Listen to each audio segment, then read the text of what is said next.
Welcome back, deep divers. Today we're diving into a topic that I find fascinating. You know those movies with eerily similar plots that Yeah. seem to come out at the same time?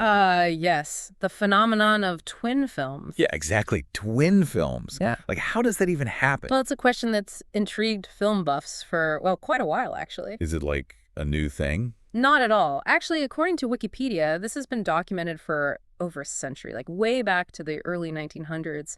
There are even a couple of adaptations of the play The Miracle that hit theaters with almost the same titles. Wow. A whole century of twin films. It's true. Huh. Okay, so twin films are like an official thing. Oh, yeah. But what makes a twin film a twin film?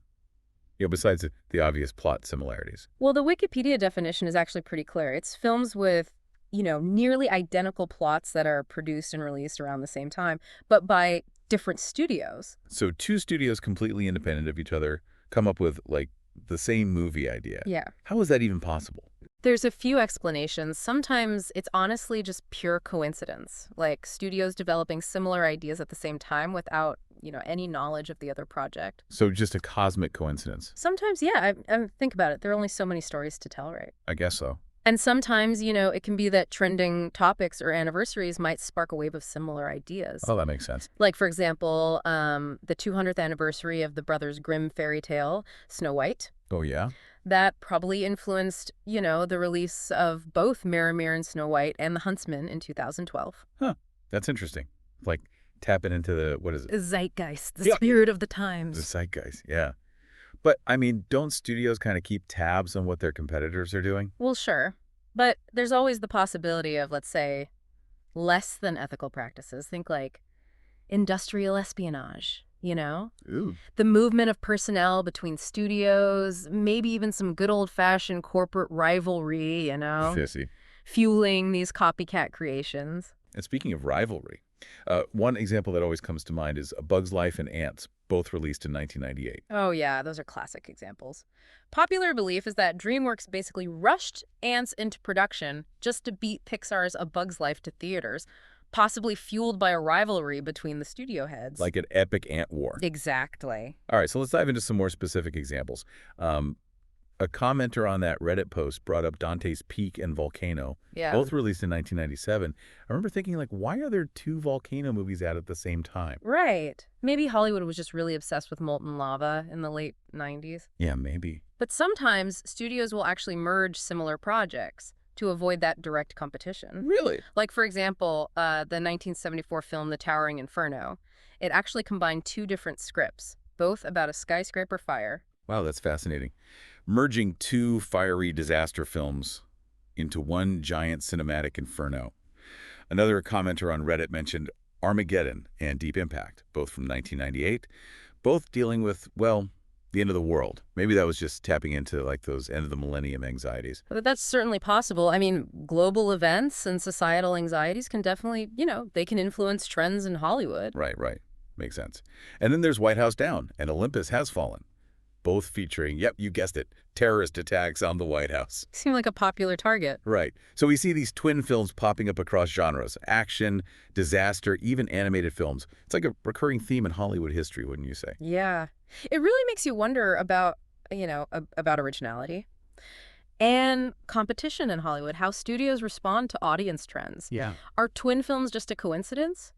Or are they a symptom of maybe a lack of creativity? That's the big question, isn't it? It is. I mean, it's a complex issue, right? On the one hand, you have studios drawing inspiration from, shared sources like popular novels or Yeah. historical events. It's natural for multiple creative minds to find those same stories compelling. Right. It's like multiple artists painting different interpretations of the same landscape. There's room for diverse perspectives even within that shared theme. Exactly. But then you also can't ignore the competitive nature of the film industry. Oh, yeah, for sure. Studios are always trying to outdo each other, chasing that next blockbuster. Right. So if one studio, catches wind of a promising concept, it's tempting to jump on that bandwagon, even if it means creating, a similar film. So it's like a balance between creative inspiration and let's call it competitive I inspiration. like that. Yeah. Speaking of specific examples, a couple of commenters on the Reddit post pointed out Capote and Infamous, both released in 2005. Oh, yeah. Both films focus on Truman Capote writing his true crime masterpiece in cold blood. Those are really fascinating examples. And according to an article in The New Yorker, that twin film pairing led to a pretty funny anecdote. Apparently, the writer-director of Infamous called up the producer of Capote, all excited to share that he'd finished the script. And the producer replied, "I know, I've got it on my desk." Oh, wow, that's amazing. Like Destiny had already decided these films would be twins. Right. Speaking of twins, this phenomenon seems especially common with, like, biopics, right? Oh, absolutely. You know, we often see multiple films about the same historical figure. Yeah, I mean, think about it. Musicians, politicians, artists, their lives, capture the public imagination. So those stories already have a built-in audience. Plus, there's room for different interpretations of the same life events. Oh, that's true. One film might highlight their political achievements, while another delves into their personal relationships. It's like getting different angles on the same, like, fascinating subject. Yeah. Speaking of different angles, another commenter mentioned the 2006 films The Prestige and The Illusionist, both set in the world of 19th century magicians. Oh, yes. Those are great examples of how, even though twin films might share a basic premise, they can be totally different in terms of tone and style. Oh, interesting. The Prestige leans more towards like sci-fi and mystery, while The Illusionist has, a much stronger romantic element. So it's not always like one film being a direct ripoff of the other. No, not all. They just start with a similar concept. Yeah, and they might end up being completely different cinematic experiences. Right. A few people also brought up the 2011 romantic comedies, No Strings Attached and Friends with Benefits. Both explore, well, the complications of friends becoming more than friends. Right, and those are prime examples of how certain genres, like romantic comedies, often rely on, familiar tropes and storylines. What sets each film apart is the execution, the chemistry between the actors, Yeah. the unique touches that the filmmakers bring to the table. It's like baking a cake.